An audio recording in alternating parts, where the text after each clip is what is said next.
You are listening to This is Oklahoma, hosted by Mike Hearn, telling stories of Oklahomans and those that have made it their home. What's up, guys? Welcome back to another episode of This is Oklahoma podcast. Mike Hearn here, your host, back with another episode. Excited to share this episode with you today. But before we do, I've got to thank our sponsors. First of all, the Oklahoma Hall of Fame. They've been a huge part of this podcast for the last few years. So the Oklahoma Hall of Fame have been sharing Oklahoma's story through its people since 1927. For more information on the Oklahoma Hall of Fame, go to www.oklahomahof.com. And for daily updates, go to oklahomahof on Instagram and give them a follow. Our other sponsor today is Chickasaw Nation. Now, the Chickasaw Nation have sponsored pretty much everything in Oklahoma. They're a huge supporter of Oklahoma, and it's an honor to have their name and their brand supporting this podcast. So a huge shout out to Governor Anatoby for supporting this podcast. It really means a lot. Our third sponsor is Diffie Ford Lincoln down in El Reno. Now, this one makes me so happy because these guys are great friends of mine, play a lot of golf together. I've bought my cars from them, do most of my oil changes down there, have a cup of coffee, hang out down in El Reno. It's a good spot to go. And not only are they great friends, but they provide a great service. So for over 60 years, third generation family owned Oklahoma business down in El Reno. They're also in Bethany as well. So people in the Bethany area know the Diffies really well. But if you're looking for anything new, used, Ford, Lincoln, or whatever, I'm sure they could find anything you want. Check them out, diffieford.net, and then on Instagram at diffiefordlincoln. This episode is brought to you by Hope is Alive. Hope is Alive exists to radically change the lives of drug addicts, alcoholics, and those who love them. Join us on August 11th at the National Cowboy and Western Heritage Museum for a celebration of hope featuring guest speaker Tim Tebow and musical artist Ben Fuller. Find out more and get your tickets at HIA10.com. This podcast is brought to you by the Oklahoma Beef Council. On behalf of Oklahoma's beef farmers and ranchers, we want to remind you that beef can be part of a heart-healthy diet. To find heart-healthy beef recipes, go to oklabeef.org/recipes. Link below.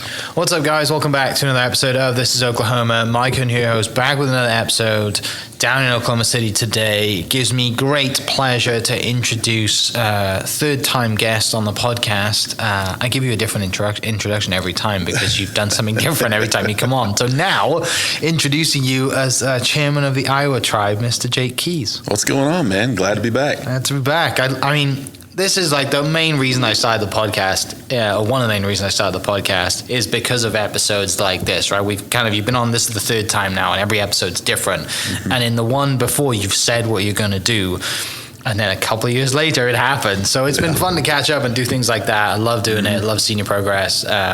You know, for people listening, the episodes that we've done prior is episode 206 and 399, which I'll link those below. You can go check that out to kind of hear your story chronologically. But the latest thing is being sworn in as chairman. Yeah, man. It's definitely a journey, right? They always say life's a journey. So, so we just had our tribe, I guess really kind of back up actually. So we had a chairman that resigned, left office.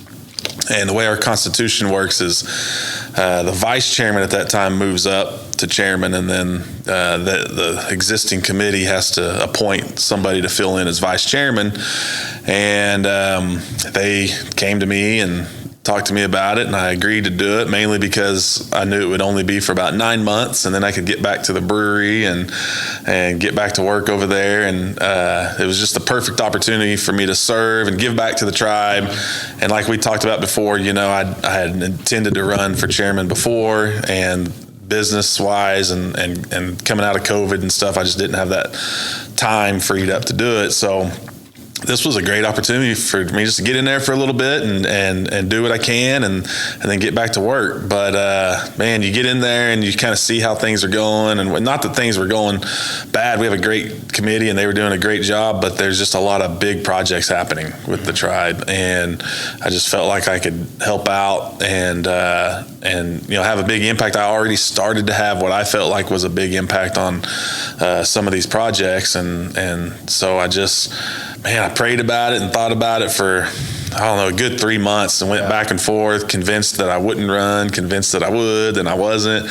And then I finally decided I had to, you know. So we had our election a couple months ago, and I won by a mere 6 votes. Wow. Yeah, which is, we're a small tribe, so it's not like, Sure. thousands of votes. But, so yeah, got sworn in a couple weeks ago, and we're off to the races. Yeah. So. Brilliant. Exciting to get in, but also and I know that, because we've previously spoken about it, this is something that, you thought about doing, and then, COVID happens, the business happens, there's so much going on, like I'll put it off, but timing's everything, right? There's time and a season for everything, and it just seemed to work. Yeah. And, when I thought about that, I've told people that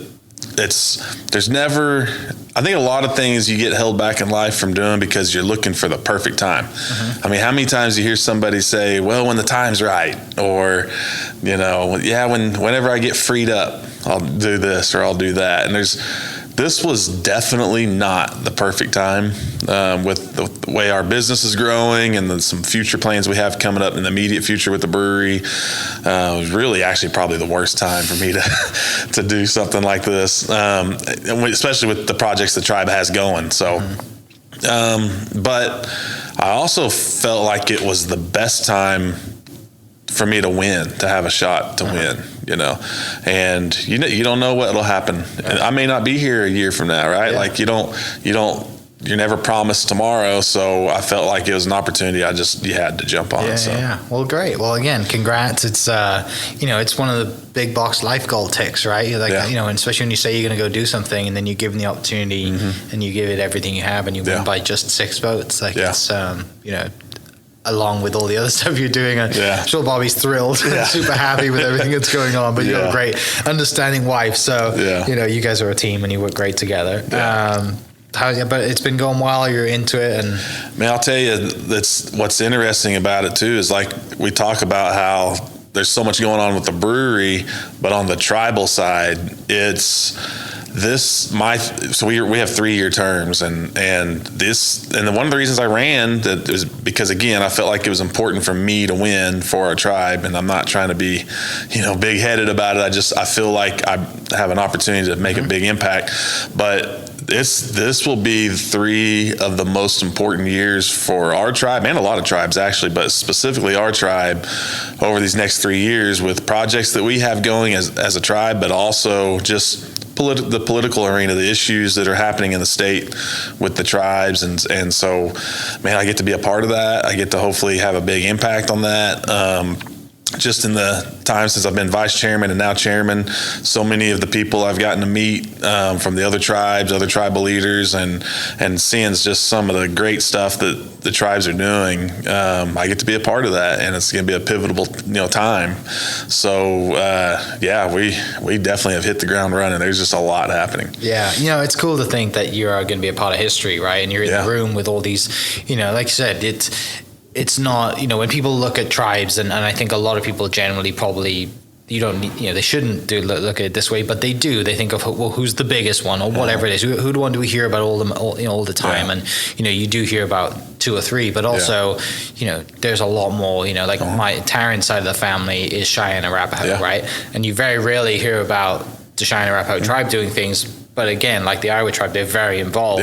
You're in the room. So it's not just about the 2 or 3 big ones that generally the media hear about. It's you collectively, and that's exciting to be a part of. Yeah, and I think some of that we may be a smaller tribe, but one of the reasons I felt like I could help out is just from my experience in gaming, but also from the brewery and kind of where we're located by the Capitol. I've developed some relationships through my business, through our friends here at the Hall of Fame, and that have gotten me access to legislators and other political figures within the state that I really feel like I can use those relationships and that also just that knowledge I've learned from those people to really help our tribe. And so I think like even the smaller tribes, they play a huge role in the landscape of everything that's happening. So I definitely think, and Cheyenne Arapaho's also, they actually do a lot. I can remember when they were like one of the first big casinos in the state, and so all these tribes play a huge role, and right now they're all dependent on each other to stick together. Yeah, we were looking back through kind of like talking to Taryn's dad, my father-in-law, about their history and about Taryn's grandmother, and Taryn's grandmother was the first female chairperson of their tribe, and then they dropped the blood quantum last year, I believe, and so Taryn got her, and she's in now, and her brother are in now. So that happened last year, and to me, I didn't grow up around it at all, right? So it's interesting for me to see that, but it's also really great for me to see how excited she was, to get her card, how be involved in it because of her grandparents and the family history. Her dad's a part of it, but at the same time, it's because of however they structured and changed. It's super interesting, and she's thrilled about it, and it's it's cool for me to see that on because like I said, didn't grow up around it, and I realized how much it meant. I mean, and I think it's like there's a lot of decisions to be made by tribes around that topic. So if you'd have been here 200 years ago, nobody would be talking about blood quantum, and basically the federal government's theory on that's kind of how you eradicate Native Americans. And so some of the smaller tribes like ours and theirs, we have decisions to make about blood quantum because, the Iowa tribe is one of the more strict blood quantums. You have to be a 16th to be tribal member, and so we're really two families pretty much in our tribe, so nobody's marrying each other in the tribe. And so a couple generations from now, what do you have? We don't have any full-blood Ioways left in our tribe, so that just kind of gets smaller and smaller as we go. So somewhere tribes have big decisions to make. Like I said, these next few years, I think, are some of the biggest years. So. Yeah. One of the other things that we chatted about, I think probably at the start of the year that you were working on, was the sanctuary you guys have for the eagles, right? Yep, the eagle aviary. Yep. Yeah. Tell me about that. Yeah. So, in fact, we just got through doing a fundraising event at the brewery for the aviary, and there's some construction going on out there that's really improving the facility. But we, the Gray Snow Eagle House is one of the first rescue houses, eagle rescue facilities owned by a tribe, and we're not funded by the federal government or the state, so the tribe fully has to fund it ourselves.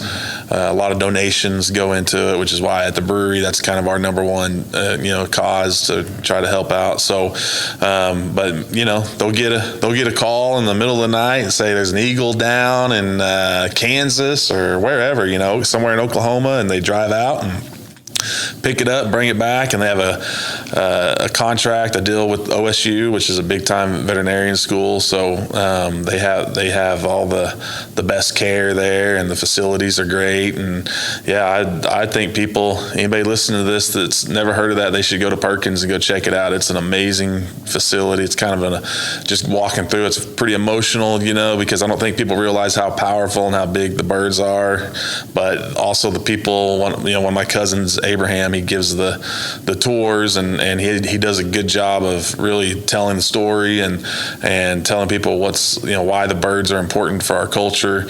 And you walk out of there just having a completely different understanding, not only for our culture but the birds themselves. Yeah, they're super important. Yeah, right? Not just because just the spectacle of the animal, but just like you said, everything it means for your history. Yeah, that's cool to have. Is there anything else, projects that you were aware of or working on that you've been a part of and focusing on for the next 3 years? Well, our big one is, so we're going to be the first tribe to bring a Harrah's Casino Resort to Oklahoma. Yeah. And so we just announced that a couple months back, and we'll start construction hopefully here towards the end of the year.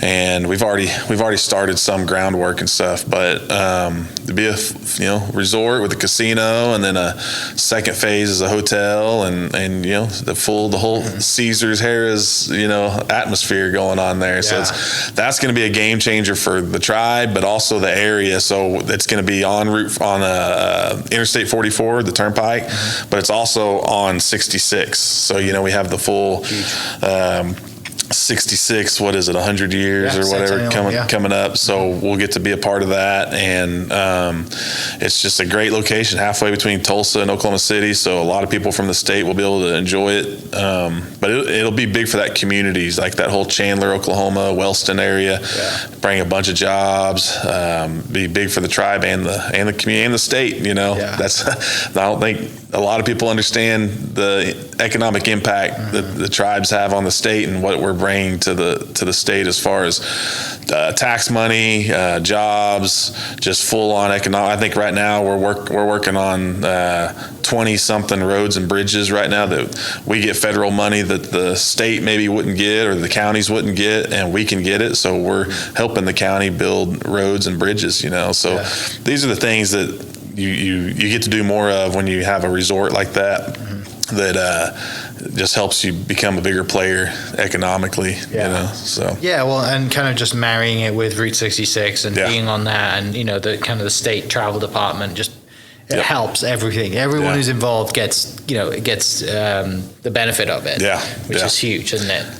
Yeah, and this has been a long process for us too. Like this all started, our committee that's doing it now, we're the ones getting to be here for this part of it, but we've had several committees, tribal committees, chairmans, different people that really got the ball rolling. The idea of putting a resort down there on that property goes all the way back to when my grandpa was chairman. And so a lot of people in our tribe have put a lot of work and thought into this. And we've just had so many things that set us back between COVID and back in the day, there was just some land ownership issues in that area, just a lot of things that we've had to overcome. And so as just somebody who's Iowa tribe member, there's a lot of pride in just seeing that we overcame all that stuff, and now it's actually happening. Yeah, that's exciting. It's so much, and like I said, as chairman, you gotta, you're in every meeting, right? Yeah. There's so many things going on, which is exciting. It's time consuming, but also, you get to see what everyone's working towards, and you get to have a real impact, and that's what you want to do. Being in those meetings is the problem. I think that's what made me decide I had to run. Right? is you just from the outside, it's like, oh great, we're building a big casino, but you get in there and the intricacies of it, and the negotiating the contracts and negotiating construction deals, and just all the stuff that goes into it. Just my experience from doing construction of building my business. I think it would help me see things a little bit different. But that's when you get in those meetings, and that's when it's like, okay, I need to see this through. I need to at least be here through the end of it. So because you can't get mad if you haven't. You can't get mad at the end of it. When you're like, oh well, I wasn't involved. So Well, and I'm one of those people. I like to. When I have a project, I want to see it through. Yeah. And so even though I wasn't necessarily, didn't have this big of a role in it when it started, I still want to, I have a hard time just walking away, when it's not even open yet. So. Right. You kind of tease yourself, right? Yeah. You're like, oh, I'm in now. I have to do this. Bobby said she knew I was going to run, even though I swore I would only do my 9 months as vice chairman, and then that would be it. But she said she knew, and she knew I'd win. So. Well, that's great. That's awesome. Tell me about the brewery. Where are we at with the brewery? How's things going? Obviously, you're very involved with an event that we have coming up in the Oklahoma Hall of Fame, Born and Brewed. Yep. We have a special beer for that, Hops of Fame, which the can was great last year. Yeah. No, the brewery's doing good. It's probably the toughest time to be a brewery owner because of the heat, inflation, inflation, and then even just trends.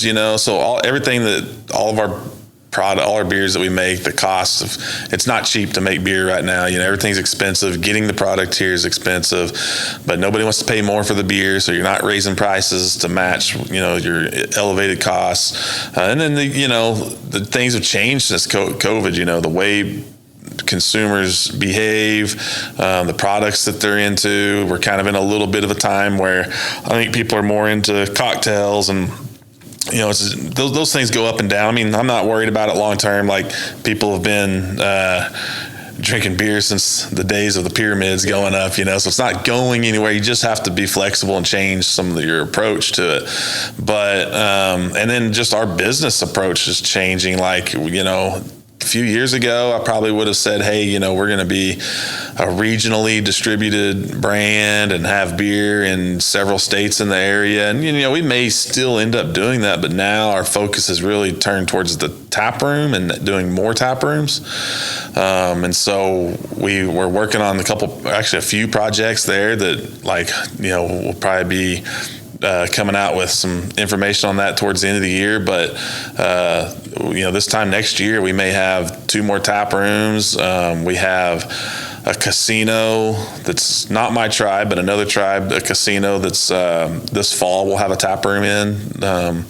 So that our focus is turning towards that tap room experience. It's just a little better margins in the tap room. Distribution is a tough business, and there's a lot of breweries struggling because they're too much into distribution. So we know what we're best at.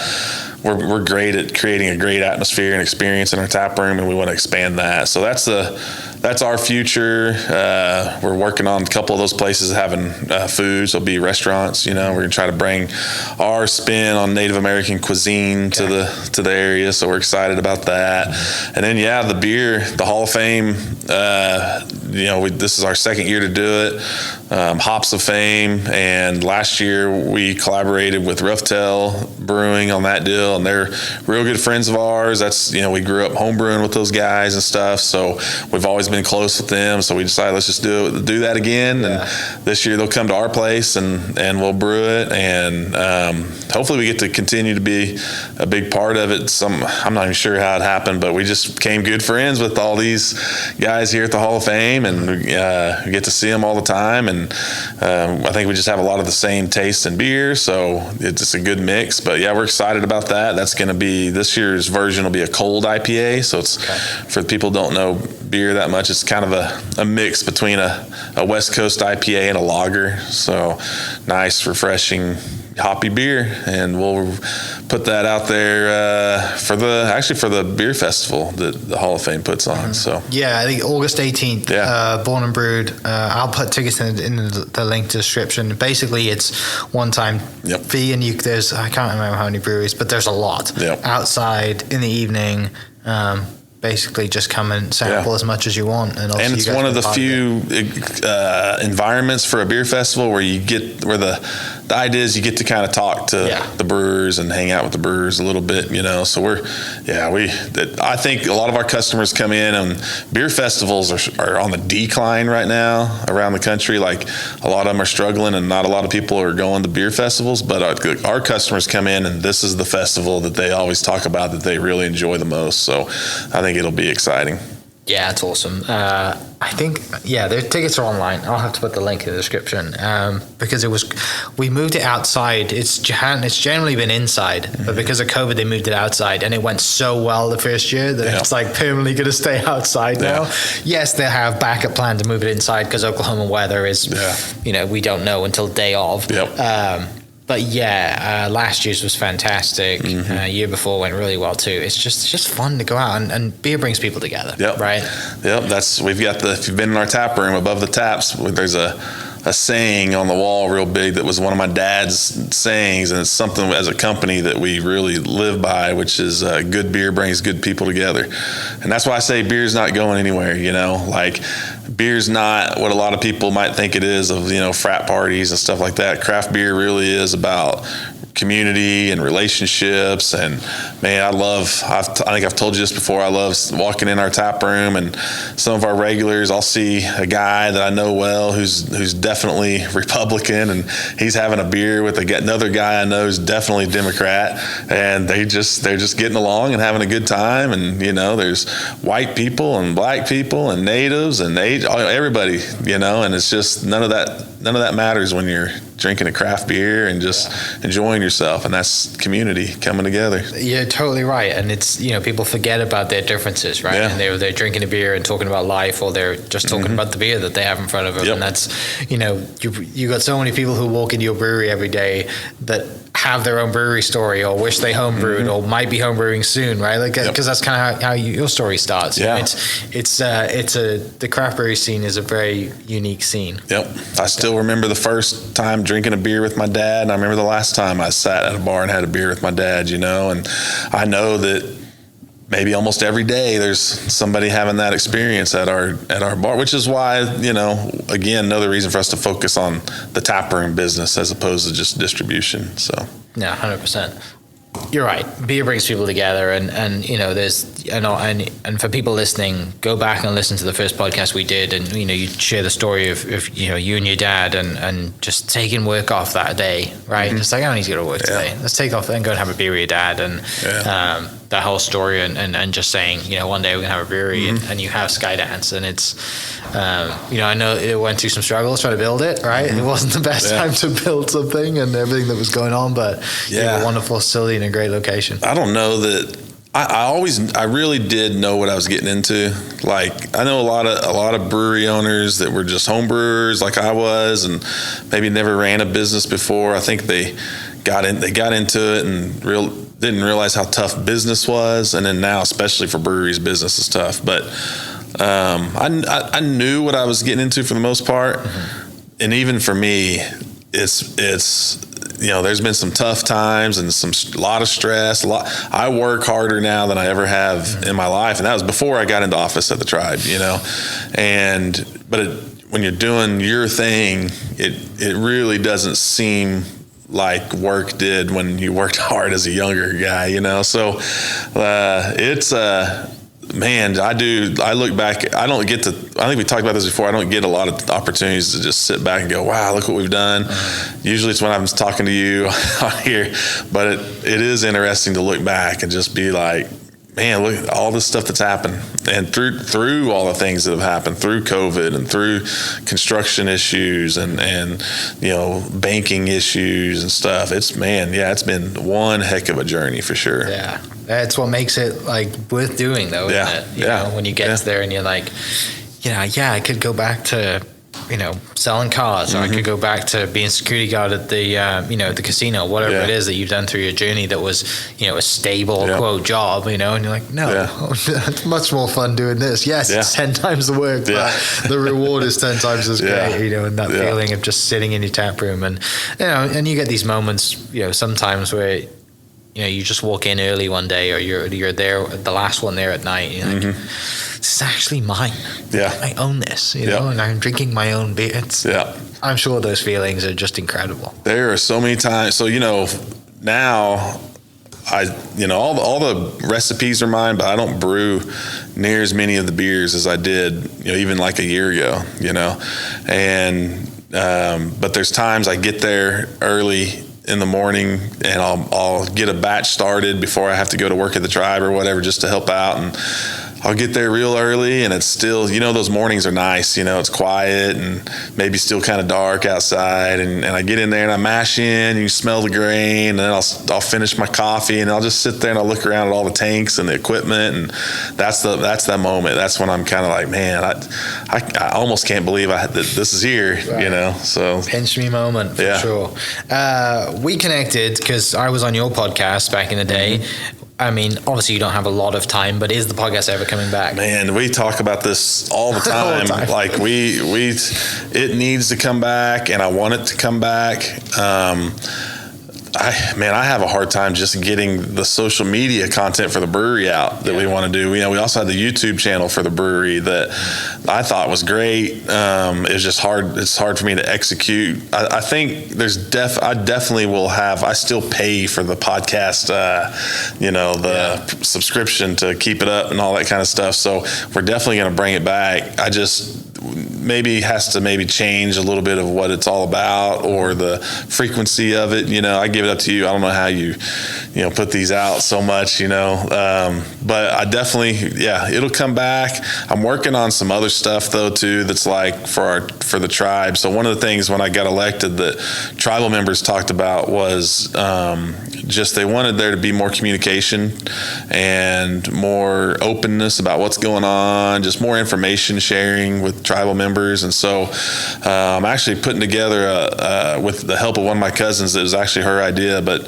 I'm going to put together something like a chairman's corner, but it'll be some video content so that'll be either weekly or monthly or something, where I sit down with one of the departments of the tribe and they can tell tribal members about, what's going on with the clinic. Because like right now we're about to build a big brand new clinic up there in Perkins, and so there's all these departments have all these projects going on, and tribal members just want to know about them and be kept in the loop a little bit. And so I'm gonna do some of that content, and I think that'll be something new that you don't see with a lot of the tribes. There's the bigger tribes, there's some of them, Anatubby does a good job on their website. He's got a page where he puts something up, I think every month or whatever. A lot of them do a good job of that. I don't know, a lot of them have done video stuff, and I think we're kind of that age now. It's like video content, works, and people want to watch it. So, well, it's more personal, I think, video than just an email or a document that's been, like a press release or whatever. They get to see you, don't they? They get to see, whatever it is you were in that day. Well, and with the resort being built, I think it's like if they can see that visually, some of the process of it, that'll help. Yeah, definitely. The other thing that you're very big on is obviously you're a diehard OU fan. Yeah. Which wasn't the greatest season last year. No. But exciting times ahead. How you feeling about the SEC? I got mixed feelings about it. Yeah. So actually, since we've been sitting here, my phone's like vibrating in my pocket because I've got a couple buddies are in a group text, and we've been talking football all morning. We've been talking about just that very thing. But like, I don't know. I feel like it just had to happen. I think part of the reason that OU over the past several years would get to the playoffs and then kind of fall short, and they clearly were outclassed every time they got into the playoff, is from being in a conference that just wasn't up to par, and it didn't force them to recruit at the level they needed to recruit at and play at the level they needed to be at. So I definitely think that moving to the SEC is going to make them a better team down the road. I don't know that a better team wins the conference every year like they were in the Big 12, but I think some of these SEC folks think that OU doesn't know what they're getting into, and this is OU, right? I mean, we invented championships, so I think OU knows what they're getting into. And recruiting has been great these couple years with Brent Venables, and in fact today, actually, the reason my phone's been vibrating, I say we, I don't know why I do that with OU, but Brent Venables got the number one running back in the country committed today. And so it's looking like over the next couple of weeks, they're going to get the number one defensive lineman in the country. So recruiting is looking great. And it's like Barry Switzer said, it's not about the X's and O's, it's about the Jimmies and the Joes. And they're getting the Jimmies and the Joes. So it's going to be awesome. I'm obviously sad to see Bedlam go because it's just fun to watch. Too. Obviously you'll still have the Texas game and everything, and obviously we got one more season before they make the jump. But it's I have Eddie Radosevich coming on in a couple of weeks, couple of days. He's coming on Monday. Mm-hmm. And he's just done an SEC Media Day, so I can't wait to hear what he's going to talk about. Because it's fun for those guys too. It's not just the team, right? It's everybody that gets to go to a new conference. You got all the video camera guys, you got the cheerleaders, you got, absolutely everyone that's involved, right? You think of Malcolm Tubbs who's doing he's on the mic during the game. Like, he's calling huge games now, and he's out there, and Voiceless Sooners, Toby, like it's huge for everybody, and people just think of the football team, but it's not just football team fans. Like it's I think it's a good fit. I think the fans fit the SEC fans. I think you're talking about one of the most storied programs in history, so you should be in the best conference. And then I definitely think that what's going to be interesting the first few years is all the OU connections in the SEC. So I think that first year, Josh Heupel will bring Tennessee in, and there's a little history there with Josh Heupel. He's not OU fans love him, but there was things didn't end well with him getting fired by Bob Stoops and stuff. And then Beamer at South Carolina is a former OU coach, and there's a lot of little ties there that'll be interesting to see. Yeah, it's going to be awesome. The other thing is that you're a huge Atlanta Braves fan. Yeah. Which When is your son's birthday? So the 26th of this month. Yeah. So I will put this out after, just so you don't ruin the surprise, so you can talk about it. But you have a pretty cool trip planned for your son's 15th birthday. Yeah, so we'll be going. He'll be his second trip to Atlanta. So his name's Maddox. So I named him after Greg Maddox from the Braves, the great '90s pitcher. Only because his mom didn't like the name Chipper very well. So, so we're taking the family to a Braves series next weekend. They'll be playing the Brewers. And the Braves are by far the best team in baseball right now, the best record in baseball. So it'll be exciting to actually, he went 2 years ago. We went to just he and I went is actually like 3 days before we opened the brewery. Yeah, I remember that. It was chaos because we thought we were going to be open much sooner than that, and I'd already planned the trip. But anyways, so we get to go back and take the whole family this time, and he's excited about that. And it's kind of the last little trip before school starts, But then the big thing is the Braves just became a publicly traded company this week, and so I patiently waited online for that to go through and happen, and then I was able to snatch up a couple shares of the Braves. So as of this morning, Maddox is part owner of the Braves. So he'll get that for his birthday too. So he'll be definitely excited to be his first time to go to a Braves game as an owner. I don't know if they're going to let him in the suite, but just walk in with your ownership certificate. Yeah. You're taking like, hey guys, I own however much percent it is. Well, and he'll have Maddox on the back of his shirt. They might just let him right in. You never know. That's gotta be brilliant. It's such a cool, such a unique, great opportunity to, to be an owner of anything, and for the Braves to do that, but also as be a birthday present for your son, and have it just be the second trip you guys have done. Because I remember we talked about it on the last podcast. You took, his first trip out there 3 days before the brewery opened. Yeah. He said that was the best day of his life. So I don't know if we're gonna be able to top that or not. Even if you do next year, you're really gonna have to work hard. I mean, his 16th birthday's the car year, right? So you're gonna have to work hard on that one. Well, and if you take an owner to a game, it's gonna have to be like the World Series or something. Brilliant. Talking of cars, you're still Bobby's still driving the Jeep? Still part of the Jeep? No, we got rid of the Jeep, man. Yeah, I got somebody tired of waving at people and handing out ducks. Yeah, she's driving this god awful Mini. Oh no, Cooper. Yeah, so we had to get rid of that subject. thing. Yeah. We got rid of it so I could get a truck. Okay. And then since I got a truck, she had to get the Mini Cooper. So I miss the Jeep though. I miss being part of the club. I miss waving at I think I still wave at people. I do the Jeep wave. Sometimes I forget. Even though I was anti-Jeep wave, when I got the Jeep, I hated that. I was like, why are these people waving at me like that? And the next thing you know, I'm doing it. Part of the club. Yeah. It is a pretty cool club to be a part of, I'm sure. Everyone I've spoken to that's in it says it's great. So, we're kind of coming towards the end of summer. Fall is just the best time of year. Are you still putting out beers every other week or week? Like every Friday, man. Yeah. And it gets tough, especially right now, because since we're known for IPAs, not next week, but the week after is National IPA Day. Okay.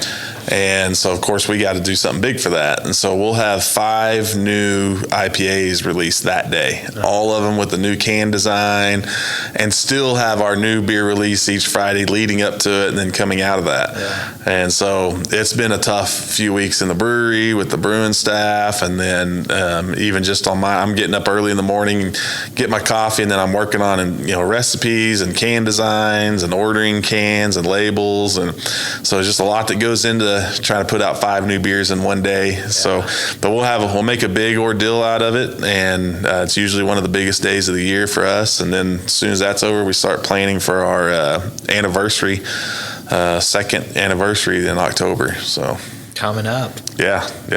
That the IPA thing, and just people don't probably realize what goes into every week you're designing a new can, right? And are you doing it? Do you have, because I know you have guest artists and do stuff and collaborations and stuff as well. You got to do 52 every year, right? I need more help with it, but we have 3 sources. So one of them's Mint Apparel. My buddies John and John, they do the majority of our labels. And then today I actually just met with Robot House, who did our core lineup redesign, and so they're going to start chipping in on some of the one-offs as well.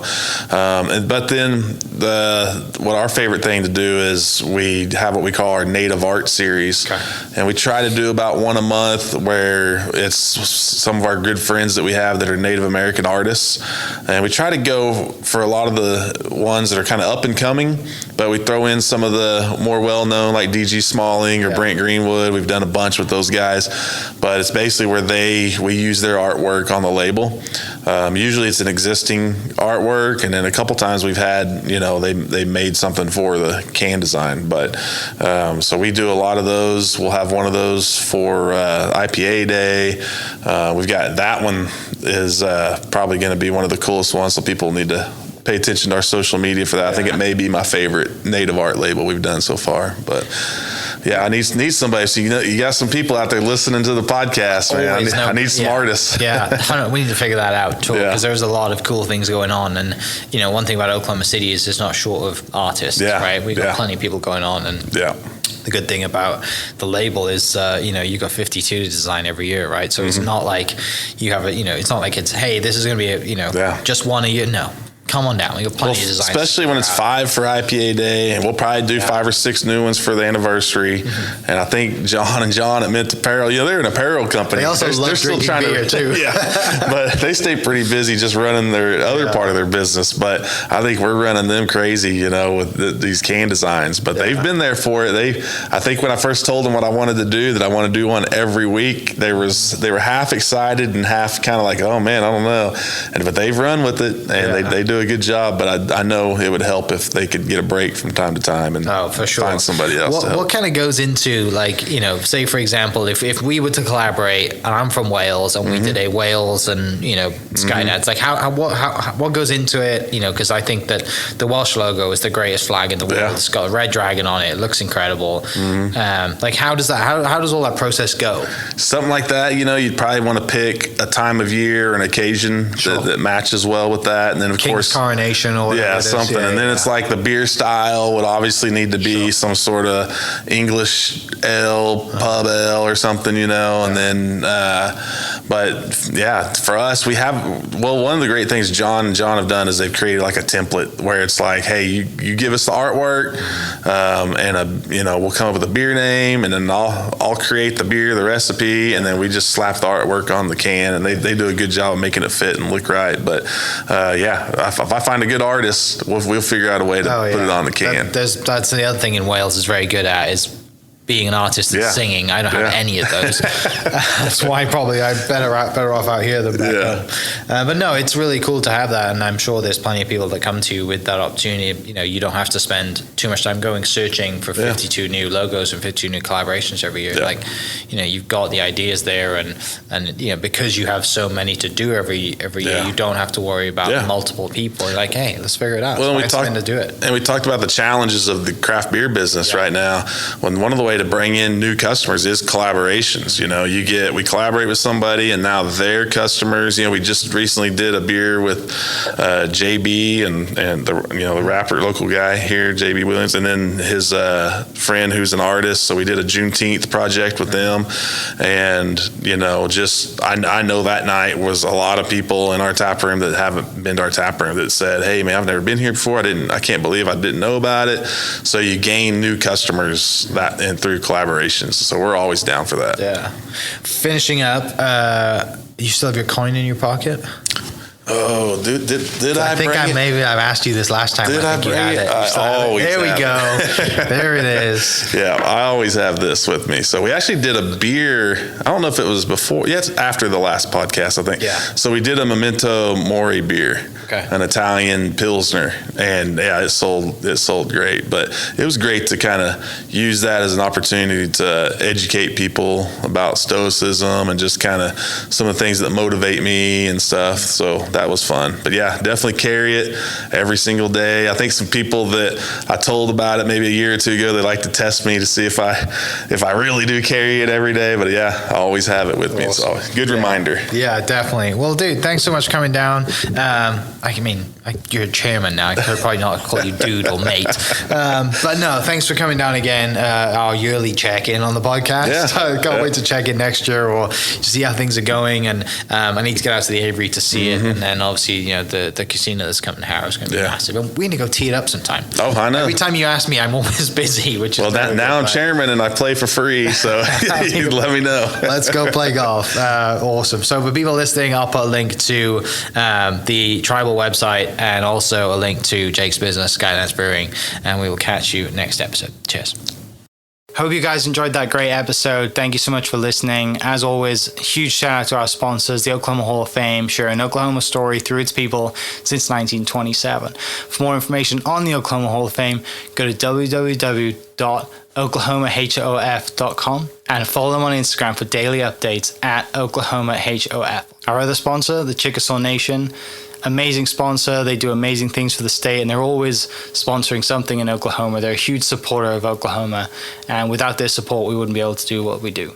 And our third sponsor is Diffie Ford Lincoln down in El Reno. Now, this one makes me so happy because these guys are great friends of mine, play a lot of golf together. I've bought my cars from them, do most of my oil changes down there, have a cup of coffee, hang out down in El Reno. It's a good spot to go. And not only are they great friends, but they provide a great service. So for over 60 years, third generation family owned Oklahoma business down in El Reno. They're also in Bethany as well. So people in the Bethany area know the Diffies really well. But if you're looking for anything new, used, Ford, Lincoln, or whatever, I'm sure they could find anything you want. Check them out, diffieford.net, and then on Instagram at diffiefordlincoln. This episode is brought to you by Hope is Alive. Hope is Alive exists to radically change the lives of drug addicts, alcoholics, and those who love them. Join us on August 11th at the National Cowboy and Western Heritage Museum for a celebration of hope featuring guest speaker Tim Tebow and musical artist Ben Fuller. Find out more and get your tickets at HIA10.com. This podcast is brought to you by the Oklahoma Beef Council. On behalf of Oklahoma's beef farmers and ranchers, we want to remind you that beef can be part of a heart-healthy diet. To find heart-healthy beef recipes, go to oklabeef.org/recipes. Link below. Thank you for listening. We are inspired by those around us and hope that you are too. Make sure you subscribe to this podcast on your favorite podcast platform and leave us a review so we can keep telling your stories. For more great Oklahoma content, follow This Is Oklahoma on Facebook and Instagram.